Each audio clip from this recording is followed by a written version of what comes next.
Hello, everybody. I'm Ilana Horn. I'm a part of the CADRE leadership team, and we are doing learning series for PIs and potential PIs on different topics that have been of interest to our NSF DRK-12 community. And this month's learning series is on the topic of designing case study research. And we're really glad to have you join us today.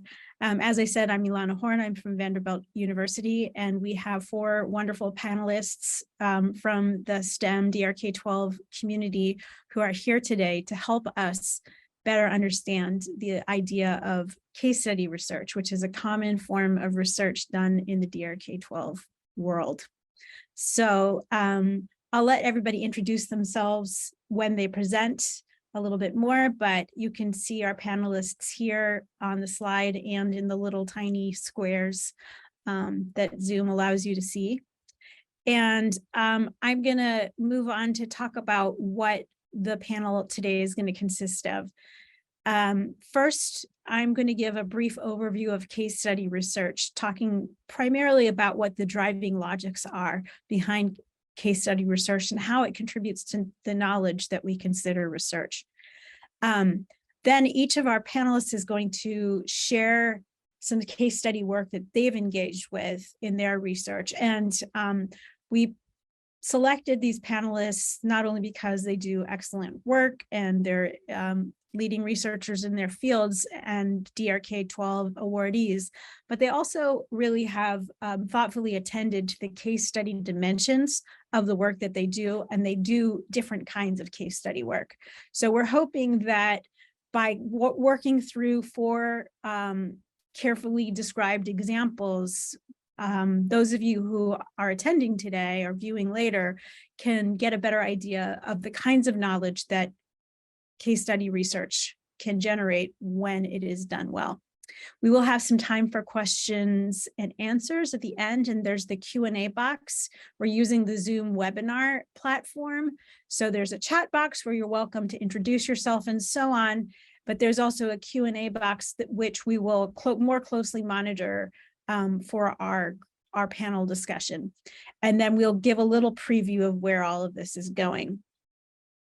So case study logic. So in any research project, there's 3 important concerns. One is validity, which is generally speaking the accuracy and applicability of research findings to a given research question. There are issues of reliability, which have to do with the quality and trustworthiness of the findings. And then this issue of generalizability, the transferability of findings to another context or situation. And there's obviously overlaps between these ideas.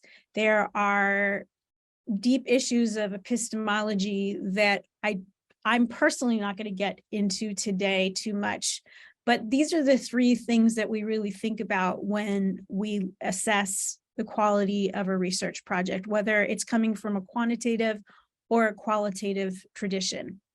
I think that one of the things that is true about our community, the DRK-12 community, is that a lot of us have training in STEM fields where these things, validity, reliability, and generalizability, have a certain character if you're doing science or if you're doing applied mathematics or engineering and so on.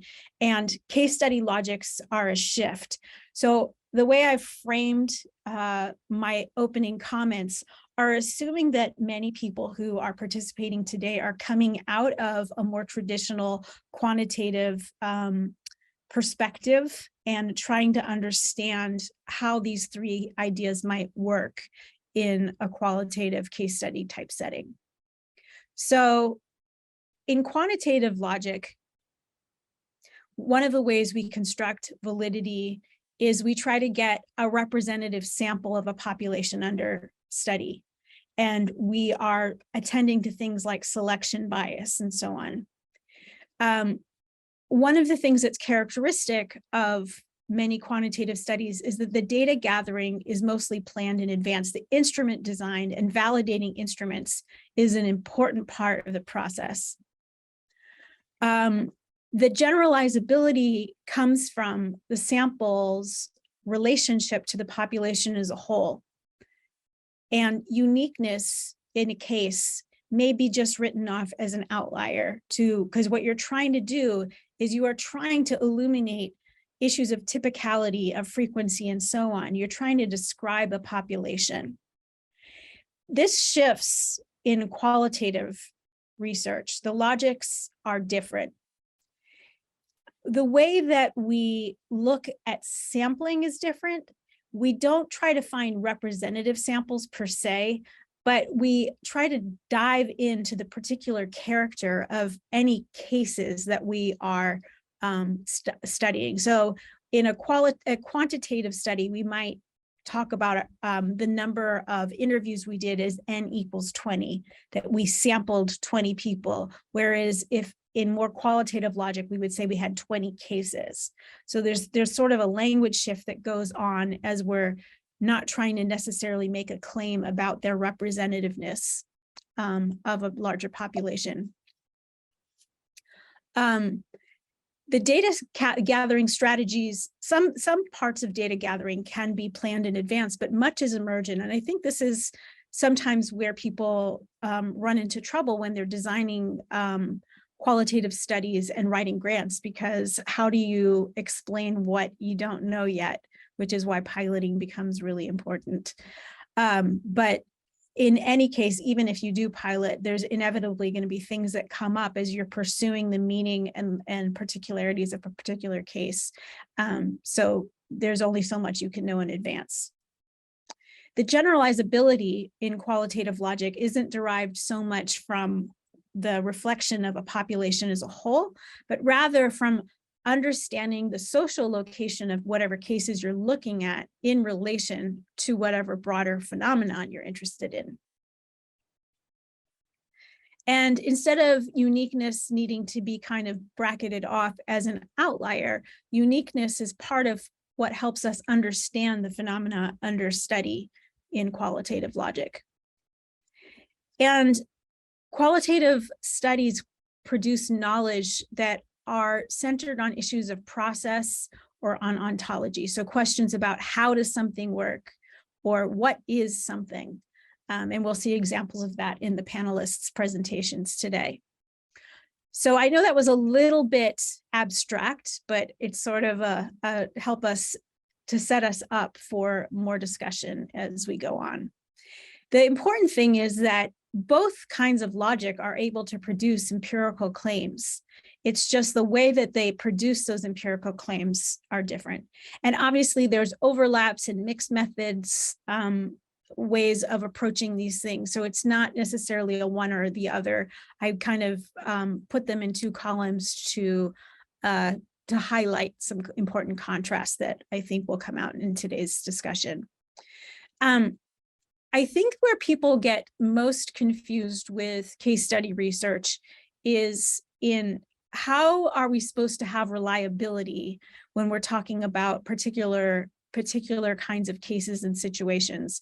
The reliability comes not from getting power in your statistical models the way it would in quantitative research, but instead from having a transparent logic of inquiry where there's a really clear connection and tight coupling between research questions, case selections, data collection strategies, data analysis, and ultimately findings, and that those all need to be working together toward in some way that even if I went into a different context, I could perhaps reproduce aspects of your process to do a similar kind of inquiry. Or even if maybe you were in a super unique setting and there's no way for me to imitate your process, I can see how you made the different decisions along the way about your emerging data collection strategy, around your analytic strategy that make your case study trustworthy. So it's a different kind of source of trustworthiness in case studies. I asked all of our panelists today to use a shared representation in their presentation to help you all as audience members to find the thread across the different presentations. So we're going to be using a representation that looks something like this, where there's a research question that we're trying to understand something about the world, about probably the world of education, about the world of math or science education. And there's a particular phenomenon that we are trying to hone in on. What I've asked each of the panelists to do is to then describe their particular case, or in some cases, cases in relation to the phenomenon and how they worked with that relationship in different phases of their research. So just to sort of illustrate how this works, I'll tell you an example from my own work. This is a question I've been asking in different studies, but most recently in a DRK-12 study that we wrapped up last year. I asked, how do experienced urban secondary teachers learn about ambitious and equitable math instruction? So you can imagine lots of different study designs that could pursue that question. And not all of them would necessarily be uniquely qualitative, right? We can imagine a large-scale interview study. We could imagine observational studies. We can imagine, surveys, all kinds of things that we could imagine to pursue knowledge on this question. I was really interested in this population of experienced urban secondary mathematics teachers learning about ambitious and equitable math teaching, because a lot of the urgency around issues of equity and high quality teaching are in populations that tend to be concentrated in urban schools. And I wanted to understand what they found hard and challenging about this vision of math teaching that's been around for over 30 years now. Because I think we have a lot of accounts in the research literature about what beginners find hard. And I thought that maybe if we understood what people who've been engaging in that work for a while find hard, we might be able to backward map on other parts of teacher education and find new questions for research and so on. So finding a stable group of urban secondary mathematics teachers who are committed to the vision of math teaching presented in documents like the NCTM standards is not easy, right? So just there's a research logistics issue, and there's a lot of attrition among secondary math teachers. So finding a population that I could study over time was going to be a challenge. So what I ended up doing was I partnered with a professional development organization, that's what PDO stands for, whose participants are all focused on learning ambitious and equitable math teaching. So it gave me a group of people where I was more likely to see, my team and I were more likely to see the phenomenon that we were interested in. So I'm not making claims about typicality, but I am making claims about I'm investing my case study in a population that will be relatively stable, where I'll find the phenomenon that I'm interested in, and so on.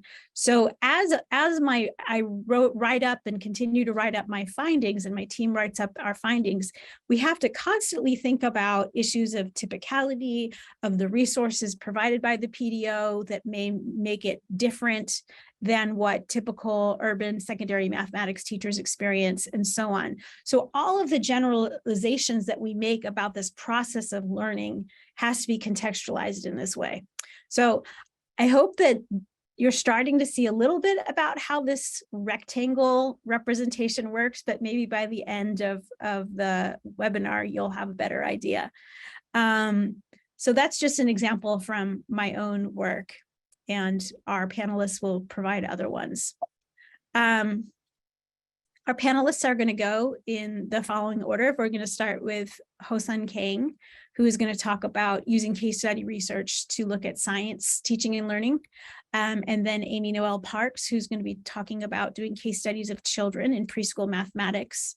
Bill Zahner is going to be talking about case studies of ambitious mathematics programs in high need settings. And Zandra de Araujo is talking about the case of flipped algebra instruction. What I really am looking forward to in hearing these different presentations is that we're talking about really different kinds of phenomena. Hosun Kang's is a lot about teaching. Amy's is a lot about kids' experiences.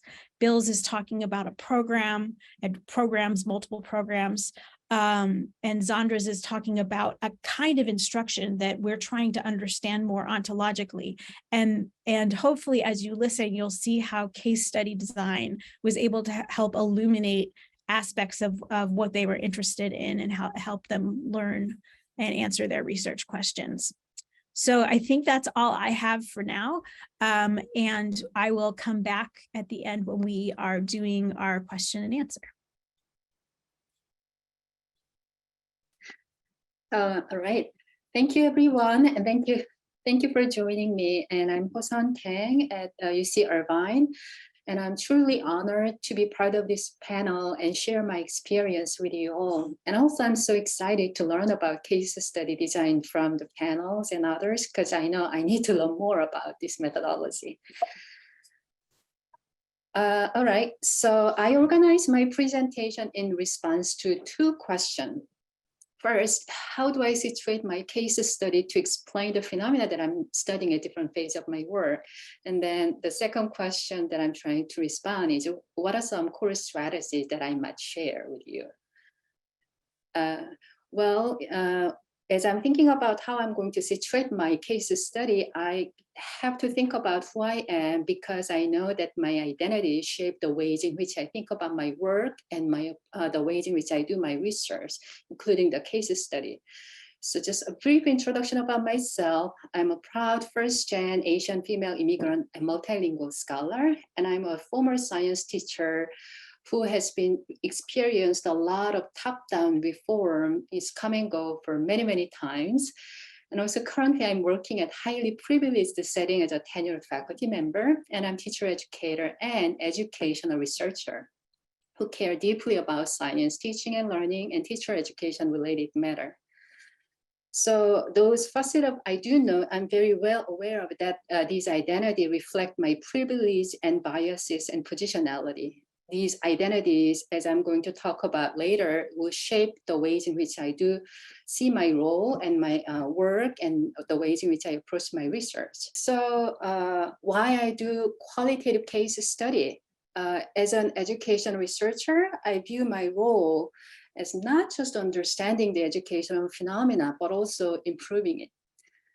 But then what we talk about a lot about improvement in terms of getting things better, but in the recent handbook chapter that I read about the improvement research, talk about this frame of doing things better versus doing better things. So it really stood out to me, because as someone who tried to center my work toward more equity and justice, doing things better run the risk of just reproducing what has been done.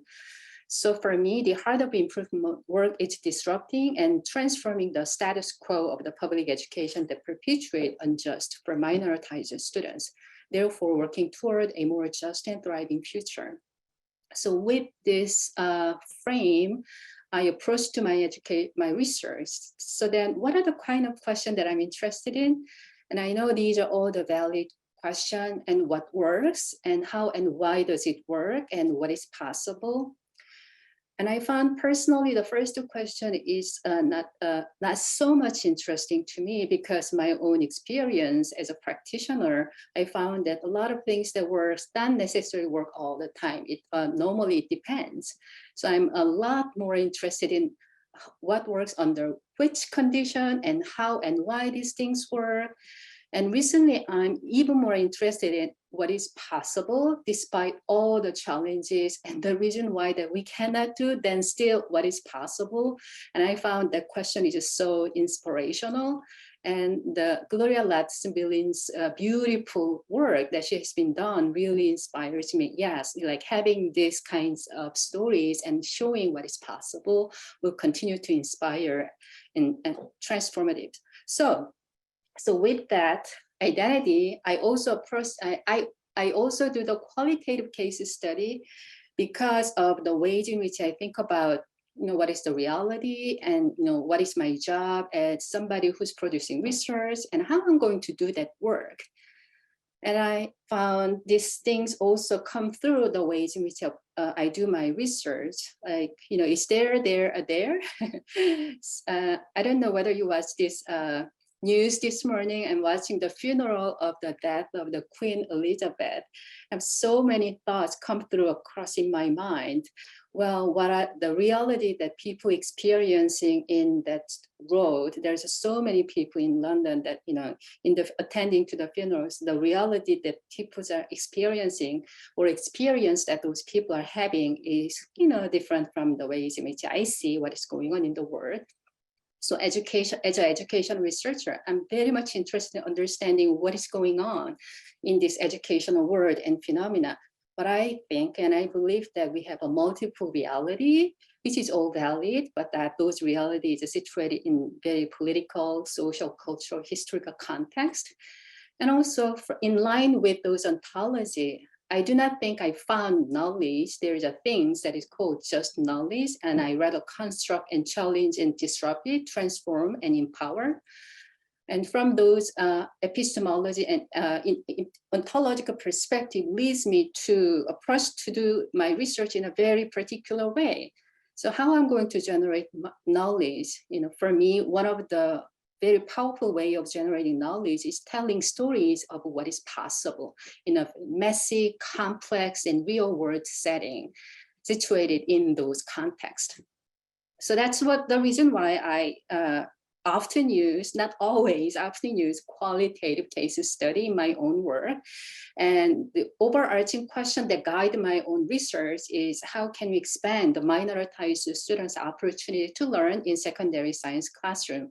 And I'm using the Lani's framework, trying to explain my work using this representation. So the phenomena, broadly speaking, that I'm interested in is, what is going on in the classroom of secondary science teacher, but then not just any science teacher, the science teacher who had an opportunity to co-design and enact equity justice centered curriculum, either in pre-service teacher setting or through the research practice partnership work. So I visited so many science teachers' classroom, and I saw, like, as you can imagine, the ways in which science teachers enact, even though they have the same curriculum, the ways in which they enact those curriculum is widely vary, as you can imagine.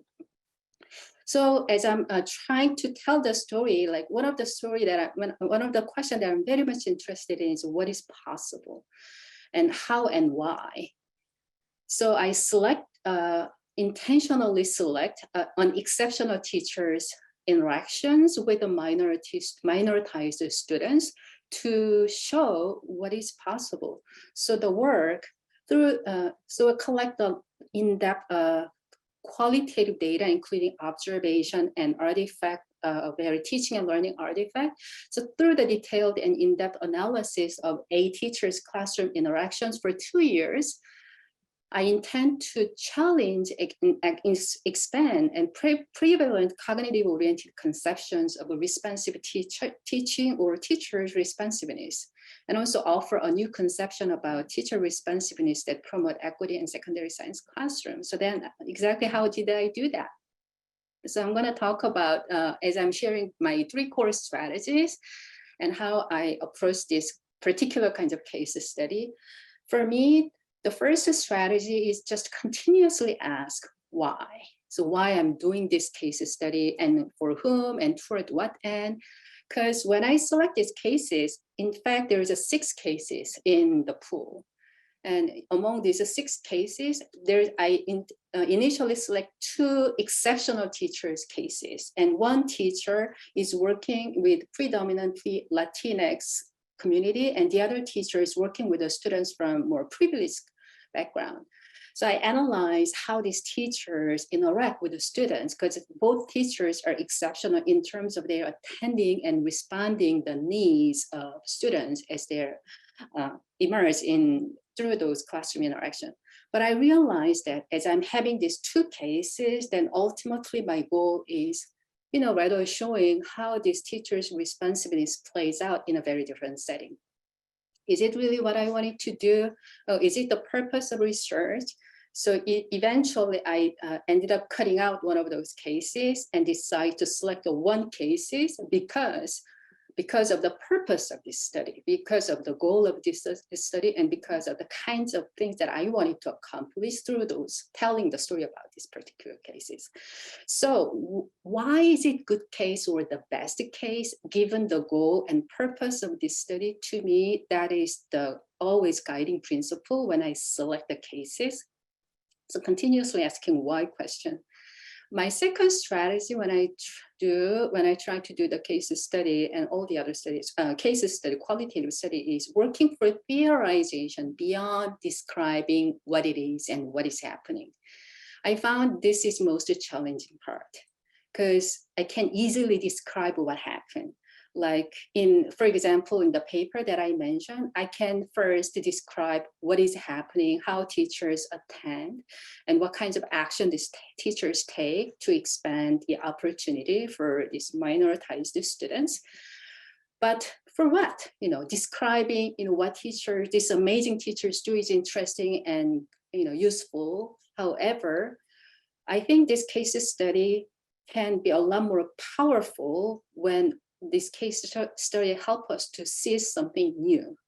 So theorizing what is going beyond just describing what is going on, what allows or what enables us to see these things happening. I think that is one of the important goal that I always try to accomplish when I do the case study. So working for theorization beyond describing, to me, that is a second strategy. However, that is challenging. And that has to do with my third strategy, which is using good theoretical lens that enables me to see something new and important. Well, I was inspired by this teacher, exceptional teacher, doing amazing work. But then how I'm going to tell this story, how I'm going to theorize it. So to me, that has a lot to do with what kinds of theoretical or conceptual lens that I bringing to my research space to look at something novel and important. So like teachers' responsiveness, am I going to look at what kinds of lens I'm going to look at what is going on in this particular teacher's classroom. So I decide to looking at from the two lenses. One is minoritized students' opportunity to learn. That means that I have to theorize what that means. And the secondly, I have to think about what does that mean to be responsive. So these two kind of theoretical lens allows me to tell the story of what is happening in this classroom beyond just describing the behaviors that I saw in the classroom.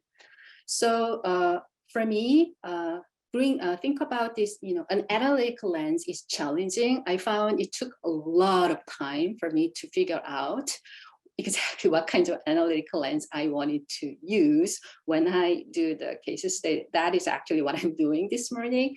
It took a lot of time. Sometimes I found it took a year to figure that out. But without having that, it's difficult for me to go beyond just describing what is going on. So that is my 2 cents, if I can offer some strategies that I found useful. Okay, I'm gonna stop here. Thank you so much. Thank you so much, Hosun.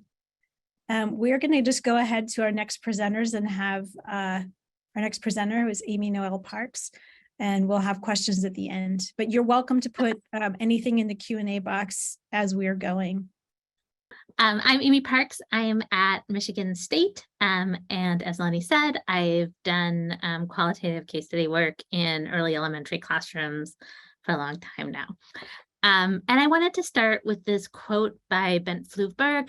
And this is from a really short, beautiful article on case study work that I included the citation for in our list of references. I give this to my students all the time.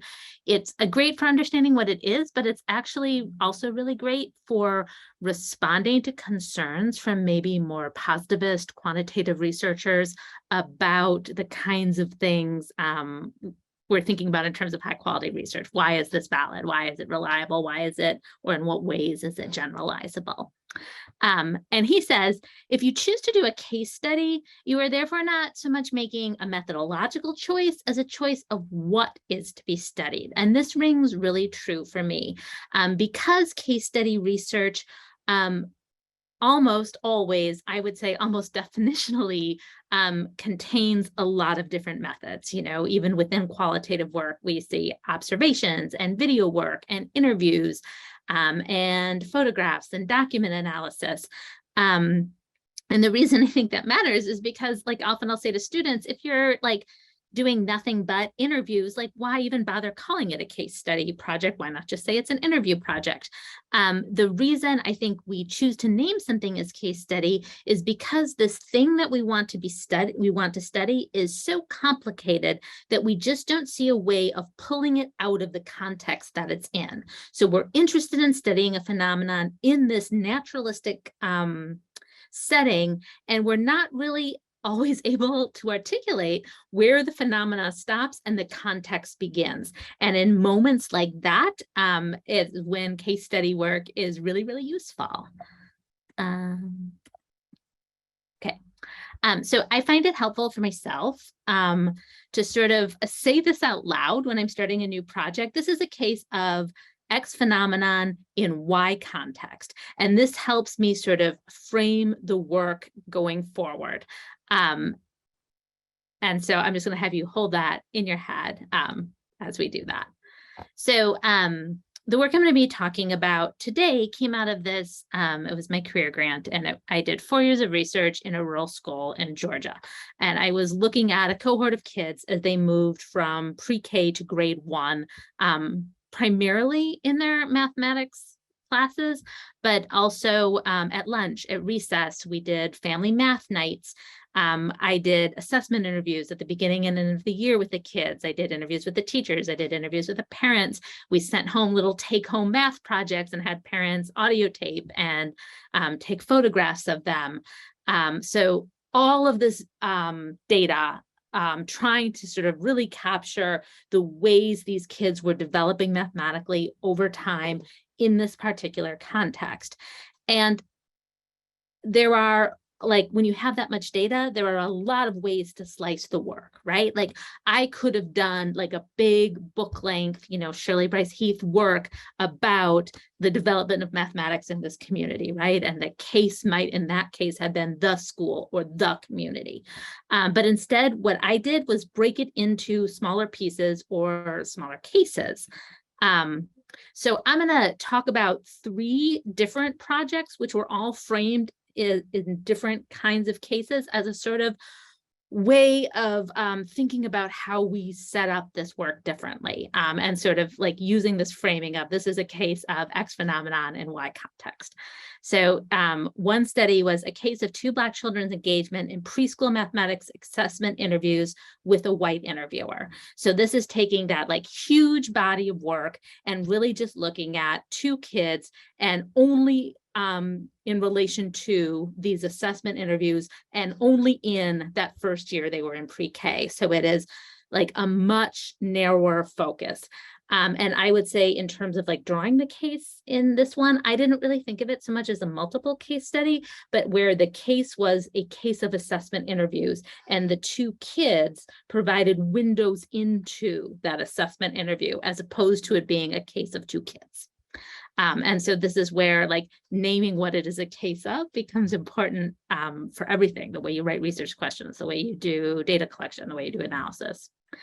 A second project was the case of the impact of a literacy curriculum on mathematical engagements in a PK classroom in a rural school serving primarily Black families.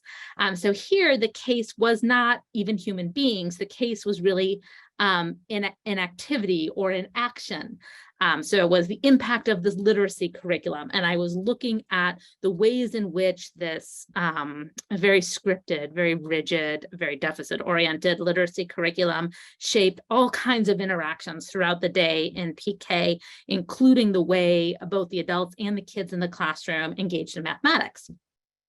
And so in this case, bounds of the case are still within the single year of pre-K, but in some ways they are much bigger because I'm looking at all these different people and interactions across a day as opposed to these two very focused assessment interviews. And then the last one was sort of the biggest, broadest case study. And here it was a case of 2 Black children's engagement in mathematics across 3 years as they moved from pre-K to grade 1 in a rural school. So here I followed 2 kids, different kids than the assessment interviews, and looked at the ways they experienced mathematics across 3 years. And here I was looking at the assessment interviews. I was looking at in-class formal mathematics lessons, in-class informally, their mathematical engagements at home, their mathematical engagements in after-school activities. So it was a much bigger, broader set of data. And I will say, when I started that focus of the project, my initial plan had been to do that with 4 kids, and it became clear that that was also going to be a book-length project, that if I wanted to get this richness of all of the ways they were interacting mathematically in their lives and the ways all of those things were different and the way these 2 kids were having really different experiences from each other, there was no way in a single article to do 4 kids. So I cut back in that case from a multiple case study of 4 kids to a multiple case study of 2 kids. And like Hosun said, in choosing, well, which 2 kids? In that case, I wasn't thinking about, well, which 2 kids are like the most typical, or, you know, in early childhood with like class measures, we talk about the average experience of the average child. That is the opposite of what I was trying to do. What I was trying to do is find the kids whose experiences would be most illuminating. So in this case, I was really interested in a child who was very, very quiet and overlooked by almost everyone in the room, and then a child who was very, very noisy and never, ever overlooked by anyone in the room.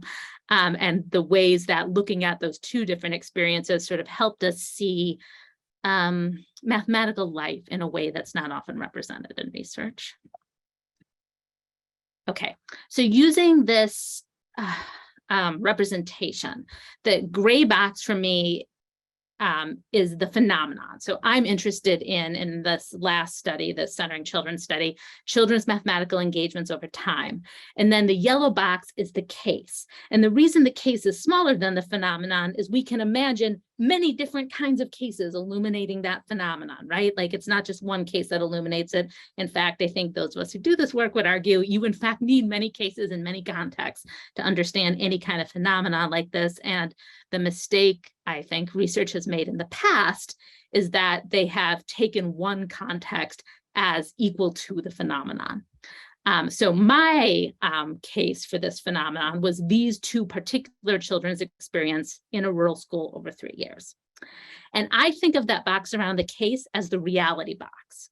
So the reality box for my study is everything that I'm going to include as part of my reality in this research project. And everything outside of the box is going to be everything I'm not going to include.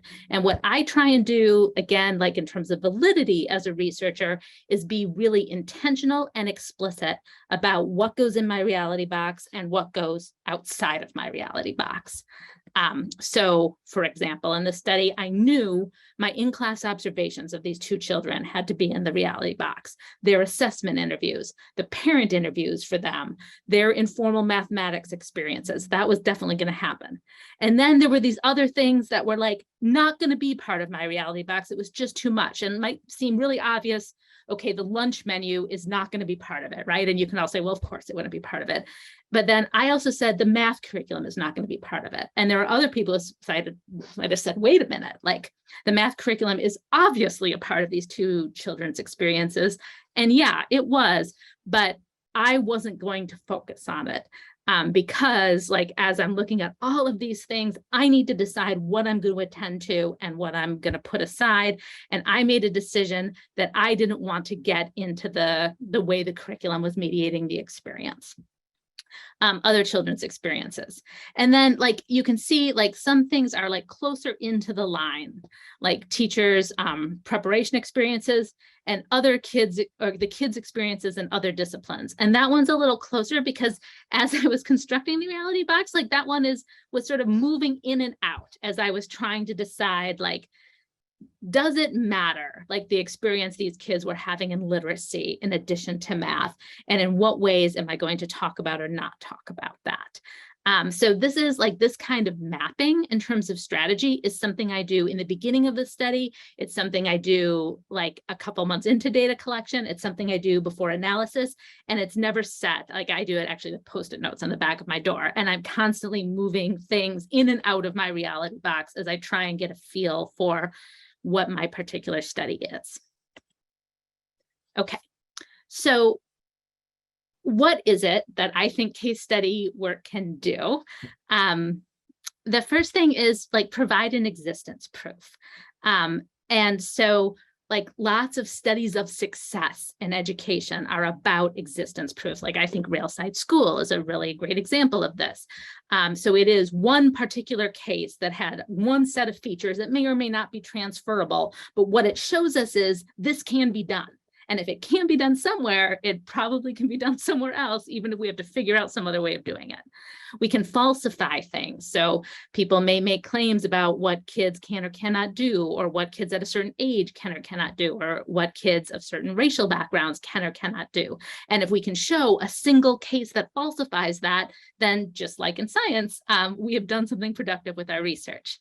We can generate or generalize to theory. And this is, I think, important. Like people will say, well, case studies aren't generalizable. They're not generalizable to populations. They are generalizable to theory. So they help us understand how ideas work in the world. And they help us to build often more complicated theories as we see like alternative ways of how mathematics develops or how language is enacted. It can provide counter narratives to dominant stories, assumptions, and beliefs. So for example, right now, I would love to see some case studies out there about the kinds of learning that kids engage in over the pandemic, right? Like, so we need a response to this learning loss narrative. Did other people lose Amy as well? Okay. Let's see if we could get her back in the next minute. And if not, we're going to move on to Bill and circle back to Amy afterwards, I think. Yeah, she teaches case study research, and she's an excellent professor, as you can tell. Okay, go ahead, Bill. All right, I was learning a lot. To you. I was enjoying that. I know, me too. Okay, let me share a part of my screen here. Give me 1 second. And I think that there's a couple of themes kind of coming together here. And I'll talk about a case study project I am currently involved in, which is case studies of ambitious mathematics programs in high need settings. So an interesting, oh, Amy is back. Should I stop and hand this back over? I'll stop. No, you know what? I was 30 seconds away from being done. We all were grieving your loss, though, of your technology. So go ahead and just finish us out, Amy, and then we'll pick back up with Bill. Okay. I'm not even going to try and show my slides again because that's too scary. So the last thing I was just saying was that we increased, I guess I don't know exactly when you stopped listening to me.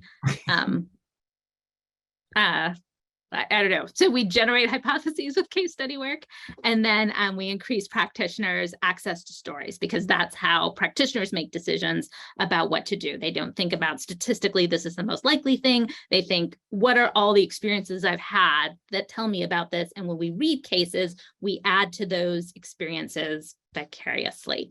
And that was all I was going to say. Sorry. Perfect. Thank you. We just feel better having like a ribbon wrapped on it. Okay, Bill, now second start for you. Thank you, Amy. Okay, do over. Here I am. Can everyone access my screen? Is it there sharing properly? Okay. So I'll be talking just for a few minutes about a project I'm involved in with Jeff Chopin, Cindy Callard, Sean Nelms, and just recently Charles Wilkes joined us as a postdoc here at San Diego State. And we're developing case studies of ambitious math programs in high need settings. I should say that I don't love the term high need settings. However, that's a federal kind of legal definition. And so that's a term that we used. I'll just jump right into the box diagram because I think that might be helpful. So when we think of this phenomenon, I think the general phenomenon is successful secondary ambitious math programs in high need schools. And it's nice that Amy made reference to this. So Railside is a good example of an existence proof of this phenomenon. And Lonnie made reference to this, that when you go out to find this phenomenon, it's actually relatively hard to find in widespread practice, this idea which we've been talking about for a very long time, we being math educators. And so that takes us to the outside, which is the research question that we framed our study around, which is what are the demands and the corresponding resources related to implementing an ambitious math programming in a high need secondary school. So we have a hypothesis that if we can understand this phenomenon in terms of demands and resources, which is a framework I'll explain, that might provide a roadmap for creating and sustaining ambitious math programs. And then going into the core of the diagram, we're looking at public schools in urban areas that are successfully implementing such an ambitious math program. So starting off with the cases and finding places where it is happening in order to build this model. When I think of this, and I guess my purpose in some ways is to help lift the curtain and kind of show how we thought about conceptualizing the case study.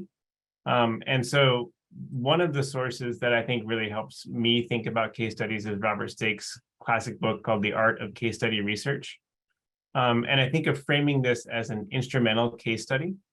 And the idea is to identify a case and the issues that will allow us to make appropriate particularizations. And this is getting at this idea that the generalizations are not generalizations to a population, but in fact, you might even think of them by reframing this as really particular cases that illuminate something that's important.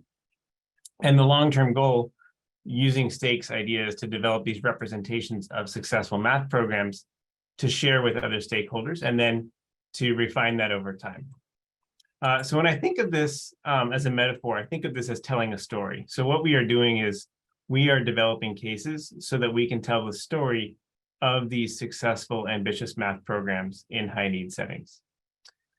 Now, if you're proposing something to the DR K-12 program, the reviewers might be coming from a more positivistic perspective. And so it's important to recognize your audience and maybe their biases and either address those head on or find a way to satisfy some of their constraints. And so for that second idea, we also drew on Yin's case study research and applications. And when Charles and I have been kind of talking this through, we think of Stake as kind of telling the story and sitting around the campfire, and Yin is much more kind of like, here's the binder, here's the step-by-step process, steps 1 through 50, here's what you do. And in some ways, Yin, I think, brings up this idea that you can make generalizations, but to theory, and he calls them analytical generalizations. And then the study design is based on this idea of articulating propositions or claims that can be used to develop this model or to refine that model. And so just as an example, a claim from our study might be that if the demands induced by an ambitious math program are not met with corresponding resources, then the program will not be successful or sustainable. It's a pretty straightforward statement, but also important to then help us articulate what are those demands and resources.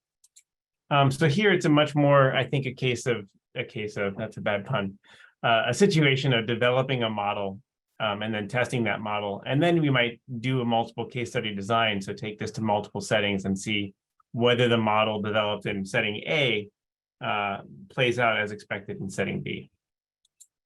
So I see, I guess I should say this, that these two different ways of conceptualizing case study research as mutually supportive. I have both of these books literally on my desk, and I'm thinking of these ways of thinking about the story simultaneously, because they're very helpful for me to think about the goals and the methods of achieving those goals. I'll go into just a little brief detail about our study. So these are some of the folks who are working on the project, and we're coordination between San Diego State and the Warner School of Education at the University of Rochester. And our first case is a school called the John Lewis School. And over the last 5 years, the John Lewis School has, and I use JLS, sorry, Lonnie, has utilized a mathematics program where there's active student participation in problem solving, collaboration, and communication, all of which are hallmarks of ambitious math teaching. It's undoubtedly a high need school, serves a student population that's over 80% low income. Majority of students are Black and Latinx, and about 15% of the students are multilingual students who are designated as English learners. And so we're doing this case study to develop this model of what it takes to sustain an implementation of AMT in such a setting. So just to give you an example of a story and a particularization, using kind of the case, the stake idea. One of the observations we had was that at John Lewis School, the teachers noticed many students were hungry in class. And at many high schools, you probably have seen teachers have really strict no eating in class rules. But here they recognized that this was impeding the learning. And so all the teachers started keeping a basket with healthy snacks in the back of the room. And so one of our particularizations is that learning mathematics is happening in this physical embodied world. And if the students have physical needs that aren't being met, then that's going to get in the way of successfully implementing an ambitious math program. A second one that kind of gets a little bit more at a model here is that the school leaders articulated one of their jobs as buffering the staff from external pressures, such as district mandates or thinking of what Amy was describing, sometimes a scripted curriculum and the benchmark tests. And so the teachers, the administrators stated to us that their goal was to buffer the teachers so the teachers could do their job. And we thought about this idea that sometimes the larger systems might actually inhibit the efforts of an ambitious math program. Brought back an old teacher that I worked with in my dissertation research many years ago who used to always say, the district in their infinite wisdom has decided, and then she would go off and tell a story. So the last piece I'll briefly talk about is that we then articulate this in some ways in terms of propositions in the model. So we think about making propositions and then unpacking this. So the demands of implementing an ambitious math program must be met with resources to balance those. And just as an example, if we want students to engage in high-level discourse practices like interpreting complex texts, crafting arguments, or evaluating mathematical ideas, then that's going to require some support for the students to engage in those mathematical practices. And then our second proposition, kind of as a follow-on, is that providing resources to meet a demand actually creates a new demand somewhere else. So in other words, when there's an effort to provide a resource, there's a new demand that's induced somewhere. So just to flesh this out a little bit, for the math teacher to provide linguistic support, they may need to modify or adapt the instructional materials that they were provided with. And so now there's a demand on the teacher's time and the teacher's effort to do those adaptations. And now you can see that that teacher is probably going to need another resource in order to meet that demand. So we actually have a little visual that helps us think about this. And it's pretty simplistic, but you can think of that if the demands and resources are in balance, you have a nice system, and it looks like one of our little algebra equations. And if this gets out of balance, then essentially it's going to go back to business as usual. And we have a lot of evidence that business as usual typically is not very successful for teaching mathematics in high need settings. But in the absence of balanced demands and resources, we would expect or predict kind of a reversion back to business as usual. And so we think of this as a nested structure. So as I was illustrating, if you look at a word problem, for example, this is one from the connected math program, that this is going to put a linguistic demand on the students to make sense of this task, to read the text, to find out the mathematical ask, and so on. And then there's a resource that the teacher might be able to provide to the students to respond to this demand. So just as another example, the teacher might have a routine for orchestrating engagement with mathematical tasks. So thinking of those 5 practices for mathematical discussions as a routine they could use, a resource. But then that creates a demand on the teacher. How do they do that? And that's where we think about what resources could the administration or the coach provide. So we might think of ways that the administration is then meeting this demand on the teacher. So you can kind of see that we have this embedded picture. And that kind of continues with this recursion all the way through. So there's multiple levels of demands and resources that come together. Okay, so that's just one example that I wanted to flesh out for a moment. And I wanted to show that to illustrate this idea that we're thinking of our work in these two ways, complementary, that we're telling the story of ambitious mathematics programs in high need settings, which I think can help other people generate those particularizations, or they have this truth to them because of the way the story is told.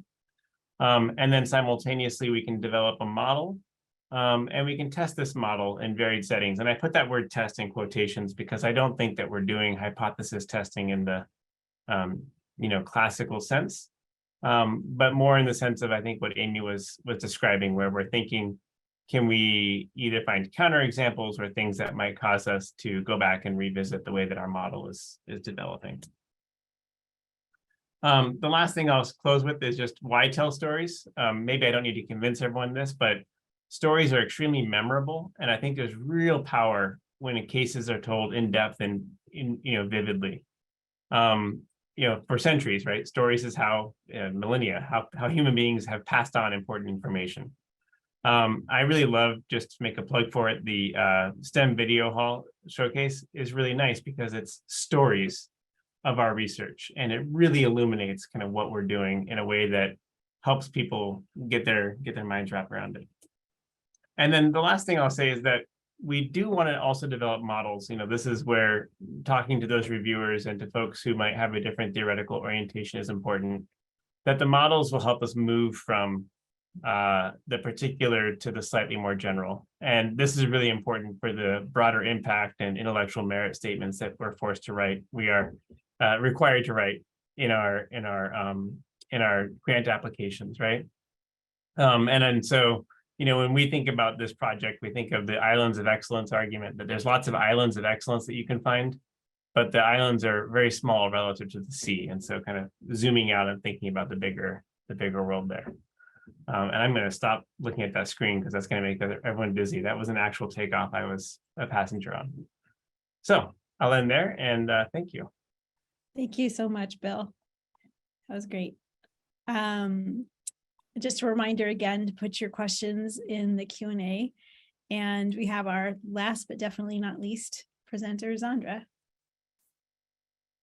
Thank you. All righty, here we go. It's like being back teaching again. I haven't taught in a while, but being in a shared learning experience, very exciting. And it's delightful to be on a panel that I would have attended the webinar for anyway. So this is great. So I'm going to talk a little bit differently than my co-presenters have talked about. I'm going to talk in conjunction with my first grant that I got as a PI from NSF. And I use case study in conjunction with quantitative methods. And so hopefully this will share like a little bit different perspective on this, and always happy to follow up on anything.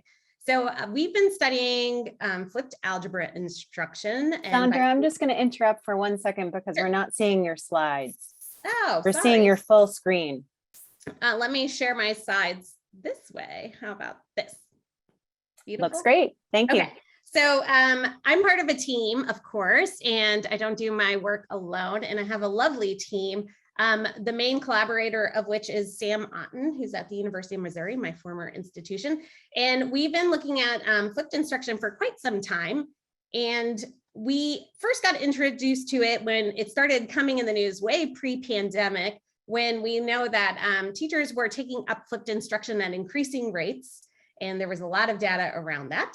And we knew what flipped instruction was according to like the news stories and the word on the street. It's that teachers were inverting their sequence of instructions. So basically they were sending their lectures home via video that students would watch typically before a lesson, and then they would do in-class practice together. So they were like inverting the homework and lectures sequences of a traditional math lesson. So this had been taken up widely, and we were really interested in it. We didn't yet have any funding except for a tiny seed grant. So we actually started our process by doing a case study with a small number of teachers with a seed grant to just really understand what we were interested in prior to even submitting a DRK-12, but this was the basis for our DRK-12. And in that small case study of 3 teachers who were teaching different things, but they were all flipping and they were all experienced flipping their instruction, we were really able to understand their motivation for flipping their classroom. We knew that they wanted to increase the amount of in-class time, they wanted to increase student engagement, increase the rates of student homework completion, because students were more likely to watch a video than do some problems. And they wanted to provide an accessible version of the lesson material for their students. So this case study that we did prior to even getting our funding from NSF allowed us to really explore the phenomenon in depth and kind of like understand the teachers' perspectives on it, which really helped us develop a stronger and more interesting proposal for NSF, I think. So one question we could have asked with our DRK-12 proposal was just, do student learning outcomes differ in flipped and non-flipped classrooms? And I think had I not done a case study prior as a part of my pilot or during the study, I think this might have been the question that we landed on, but we actually ended up asking a more interesting and relevant question over time. So we had a lot of teachers participating. There were 34 teachers. Some were flipped, some were non-flipped.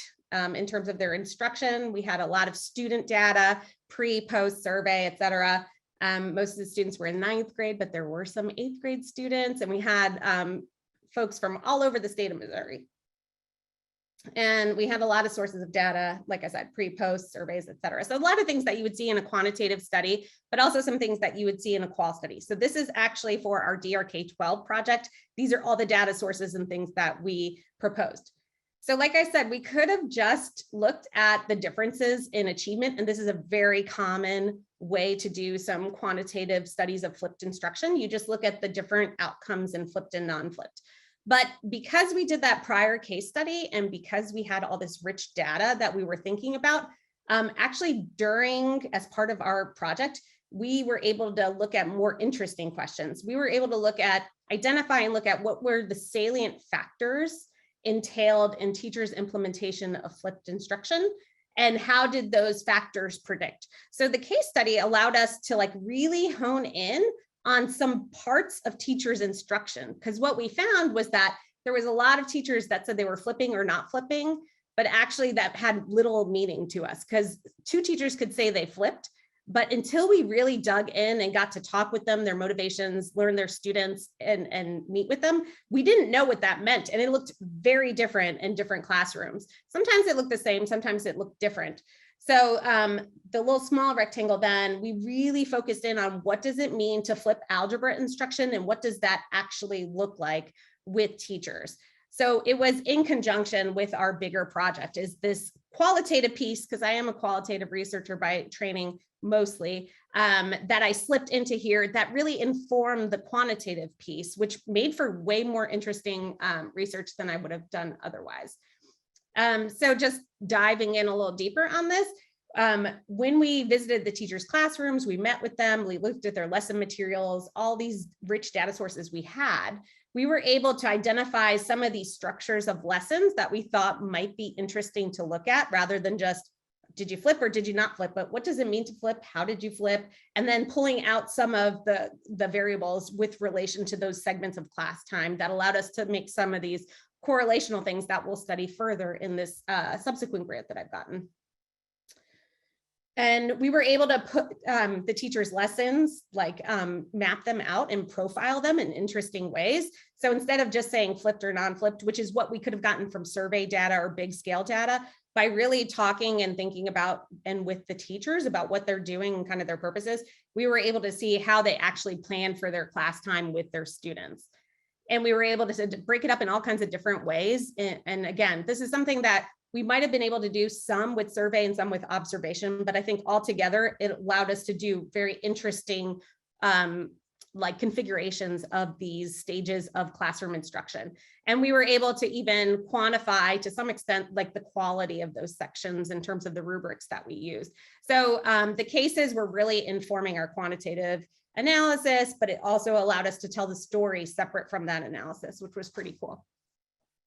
And from that emerged different profiles of flipped lessons. So now we could go back in and really dig into the teachers that did type 1 or type 2 and even further understand what did cases look like and what were motivations and kind of what were the kids' experiences in this first profile where the teachers just gave the lecture and then they were doing kind of like independent tutoring throughout the rest of the lesson versus the second format, which is they still gave the lecture via video, but they had some group discussion, independent study, group instruction. And actually that mirrored more closely non-flipped instruction. So then it made us able to compare flipped and non-flipped instruction in different ways that were more interesting than just saying, I identify as a flipped instruction teacher and I don't.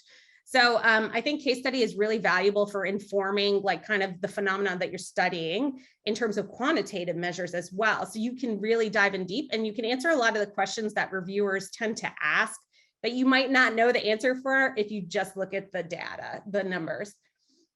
So in terms of the flipped math study, the big benefits to us is that we really got to know what it means to flip your instruction. If we hadn't spent time with those teachers, we would have just assumed everybody was showing Khan Academy videos and then like the kids were working independently. And that's not at all what happened.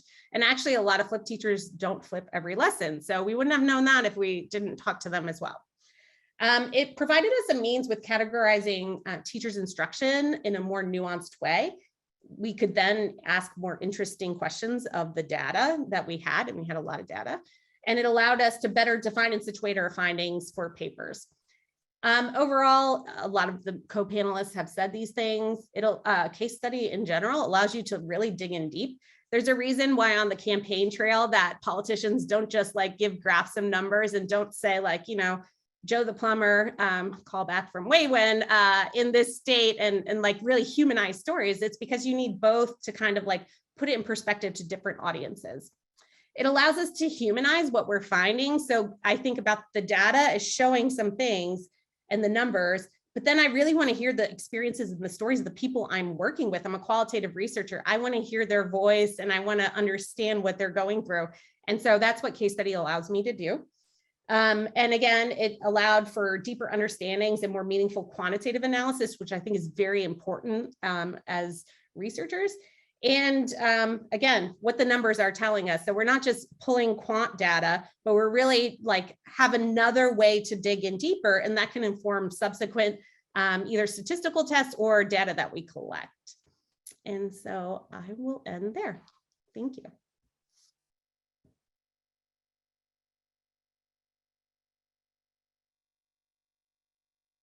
Thank you so much to all of our presenters.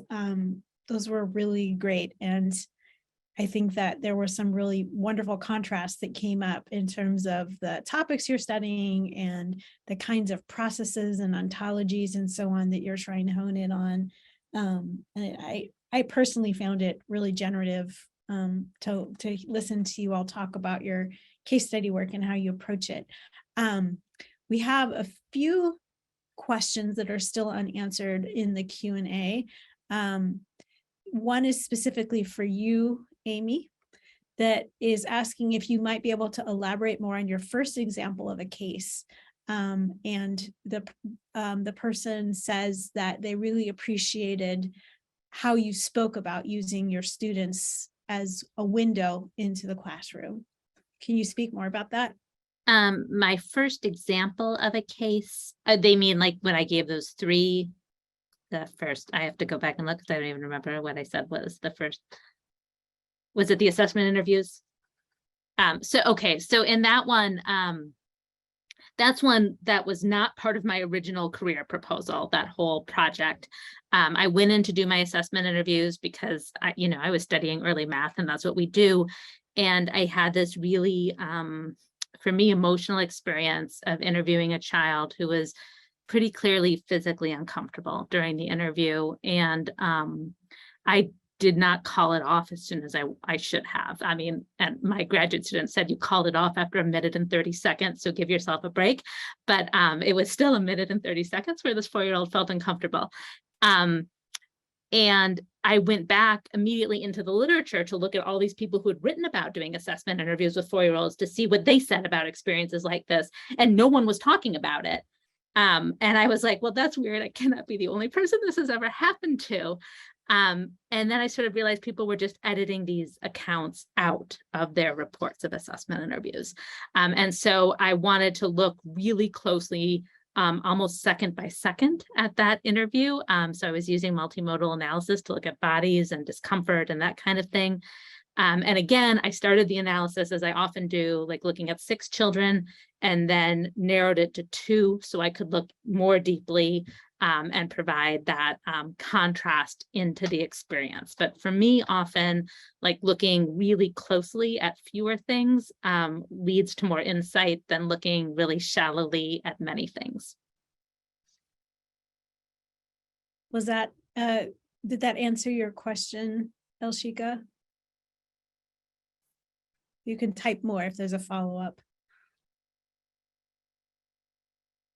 Okay, and Nick has put the article in the chat. So we also have another question from Jeff Kroll saying, I would love to hear about how we can ensure reliability of the data and reduce our own biases. What do you do to make sure we're not imprinting our own preferences on the data? Actually, Hosun, you talked about this a little bit when you talked about positionality. Do you mind starting us off with this? Okay, go ahead. Yeah, sure. Well, when we are engaging in this qualitative research, not a positivist perspective, then we have to acknowledge that we are coming with the particular lenses. Our own upbringing set up us to see our data in a very particular way. So for me, the best thing that I could do is acknowledging or make it very transparent.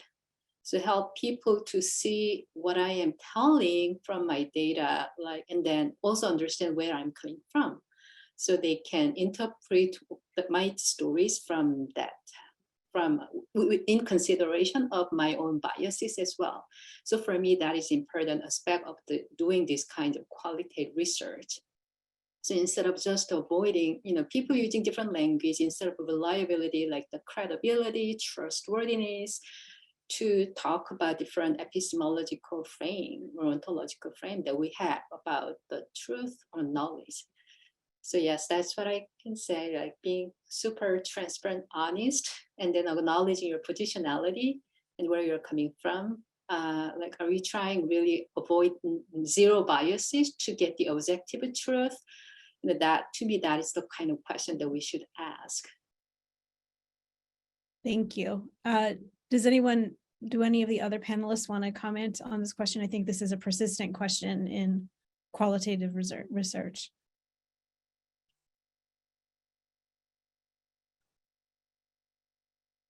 I would just say, I would argue the same goes for quantitative research, is that we should always just be very clear in our methods and share our subjectivities as we go. I would also say that I think the most helpful thing I've heard along these lines is that when we're studying social phenomena as social scientists, we're social creatures. So we are instruments in our own data collection because we have experiences. Like when I tell my students that I, as a white woman, can go into classrooms and make myself kind of fit in as part of the grownups, because there's a lot of white women in schools who are doing things in classrooms. So I don't necessarily stand out. And I know that's part of my experience as a classroom researcher. And I also know that when I'm interviewing people who are culturally similar to me or culturally different than me, that we may have shared references or we may not have shared references. And that also changes how I have access to their perspectives and point of views. So I think that, just to elaborate on what Hosun was saying about, not only do we need to understand our upbringing and culture in terms of our epistemologies and how we use language and how we interact and connect and so on. I think in all aspects of the data collection, we're instruments, and that we need to be mindful of that. So one of the things I do is I tend to work on teams. And so sometimes I'm very strategic about who does what aspect of data collection, and we read each other's interviews and try to help each other notice some ways that our culture may have shaped or our positionality may have shaped the conversations and interactions that went on. So we do those as sort of checks to just, not to say to get rid of bias, but just to understand how that positionality might be operating in that particular setting or interaction. You want to say something about that, Bill? Just +1. I think the last point you made really resonated, that the diversity of perspectives on the team is a really important part about this, so that it's a kind of an internal system, right? To have a good team, and then to think about who's on your team and why is a really big question to think about. Thank you. We have a question from Jocelyn asking if anyone has facilitated a group or team interview, meaning several people being interviewed at one time. So sort of like, I guess, a focus group is in one way of thinking of that. Anyone who's done that want to grab the mic and speak up?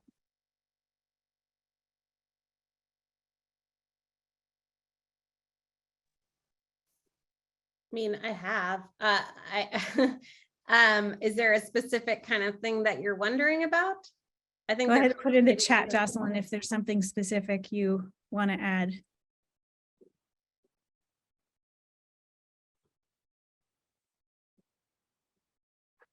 Okay, Jocelyn is typing. So while Jocelyn's typing, I know I've done some focus group interviews. Bill, have you? How about you, Amy? How about you, Hosun? Yeah, okay, so we all have. So.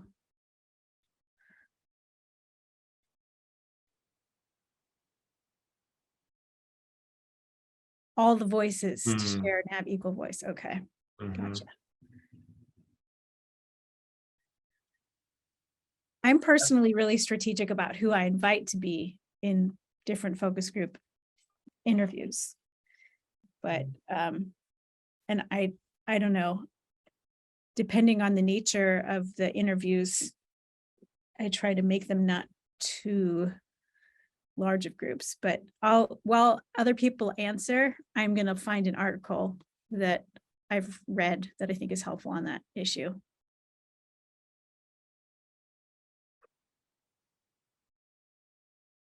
I can say just 2 seconds that in the focus groups I've done, I really channel my teaching skills in some ways, in the sense that when I'm teaching a class and facilitating a discussion, I try very hard to pay attention to this question of whose voices are being recognized. And then I use some of my teaching moves, like nominating people or my gaze and so on. It's extreme. It takes a lot of practice, and I'm not actually, I wouldn't necessarily say I'm like really good at it, but I've definitely seen, kind of like how Amy's describing, you go back and you look at sometimes the interviews, like, oh gosh, like that, I need to unpack what just happened and learn from those experiences. So I think that I'm tracking that piece too, that it's a real skill to actually facilitate a focus group. That's a non-answer, I apologize. It's validating the fact that it's hard. So I wanted to add something about the interview, because for me, like individual interview, one-on-one interview, and focus group interview create very different kinds of social context. So for me, I have to be super careful how I'm going to take this data. Like, because I know one of the big lessons that I got when I took the methods courses as a doctoral students, interview is interviewing. So different people like interviewing. So like, oh, what does that mean? Am I going to take what I hear from the interview as something objective truth of what this person knows and think about it, or even that discourse is co-constructed in those moments. So those are something that I think we need to think about before we analyze the data. So like, because the focus group interview, what is the dynamics that they have? What are the relationships these people have each other with the facilitator? I think the kinds of discourse or story that we are here will be different. So being very attentive to that, the nature of the data, how those data is generated, will be important in the process of analyzing those data. Yeah, I'll just add that a good facilitator, if it's not you or if it's somebody who's super important on focus groups, and also sometimes they're really helpful for things, instances in which I found them helpful is like teenagers a lot, because they tell me very different things with their peers than they would one-on-one, because sometimes they just, they get a little nervous, and I'm getting older now, so I could be their mother. And so I think they like treat me differently than if I have like a younger grad assistant that's doing a focus group with them. I'll get very different data from them. And we know that on different days, you may give different answers to some extent too. So I think thinking about those, as Hosun said, like the social dynamics, what you're trying to get out of it, how structured you want to be. Do you want people to build off of one another? They work great for user experience testing. That's why a lot of people do it in development, but they also can work for case study as well.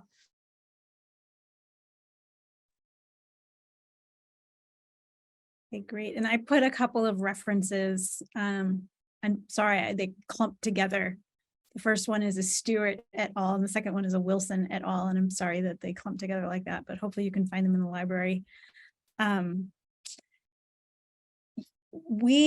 Yes, Liana's putting the information in the chat about the second part of this series. So this first part of this webinar was us just sort of laying out some of the important aspects of case study research to give you an idea of how our different panelists think about and have conducted case study research.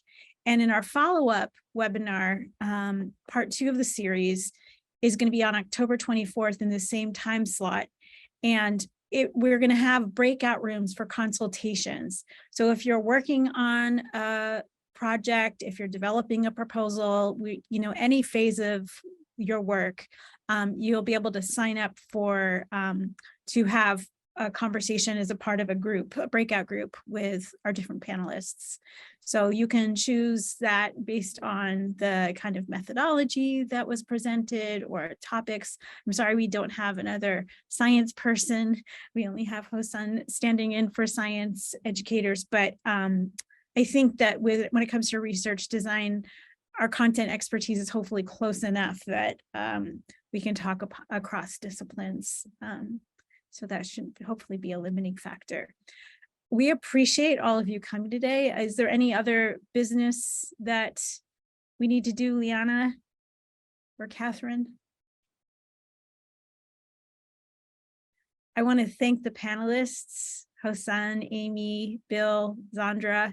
It was really wonderful to learn with you today, and I'm really looking forward to picking up this conversation more on the 24th. Thank you to everybody who joined us today. Take care, everybody. Thank you all. Bye. Thank you. Bye.